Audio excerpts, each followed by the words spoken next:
എന്നാരും ചങ്ങായിമാരെ ഫിഷ് മോളി എന്ന് കേട്ടിങ്ങനെ നിങ്ങൾ ഇതട്ട കണ്ടോളി ഒന്ന് ഉണ്ടാക്കി നോക്കി. വേറെ ലെവലിൽ എന്ന് പറഞ്ഞാൽ വേറെ ലെവൽ. ചൂടാക്കി എണ്ണ ചൂടാക്കി നേരെ എന്തെങ്കിലും മീൻ ഇട്ട് കൊടുക്കട്ടെ. ഏകദേശം എന്തായാലും മറിച്ചിട്ടുണ്ടാകും. മീൻ പൊരിക്കണേക്ക് മഞ്ഞപ്പൊടി, മുളക് പൊടി, ഉപ്പ് ചുരുക്കാം. നല്ല അടിപൊളിയായിട്ട് കുറച്ചിട്ട് മീൻ തേച്ച് കുടിക്കണം. മീൻ ഏകദേശം വെന്തിട്ട് അപ്പോൾ നേരെ മീൻ ഇതിൽ മാറ്റണം. പൊരിച്ച എണ്ണയും ഇഞ്ചി ഇട്ട് കൊടുക്കണം. പച്ചമുളക് ഒരു വാടകയ്ക്ക് തക്കാളി ഇട്ട് കൊടുക്കുക. മസാല പച്ച മഞ്ഞപ്പൊടി ഇട്ട് കൊടുക്കുക. പാകത്തിന് ഉപ്പ്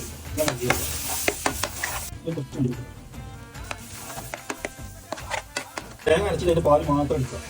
തേങ്ങാപ്പാൽ മാത്രം എടുക്കാൻ പാടില്ല. നല്ല അടിപൊളിയാക്കിയിട്ട് പാല് മാത്രം എടുക്കുക. നല്ലോണം ഇളക്കി കൊടുക്കുക കേട്ടോ.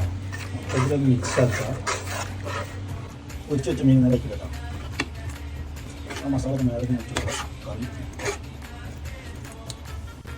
കുറച്ചേരം മൂടിയിട്ട് ചെറിയ തീരുമാനം. മീൻ പൊരിച്ച എണ്ണയ്ക്ക് കടുക്, ഉലുവ, പച്ചമുളക് വെക്കുന്നു.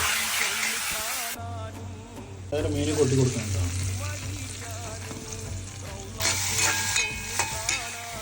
അപ്പോൾ സംഭവം സെറ്റായി ജസ്റ്റ് അടിപൊളി സാധനം. അതുകൊണ്ട് കൂടെ കൂട്ടിൻ്റെ കൂടെ നോക്കും. ഇത്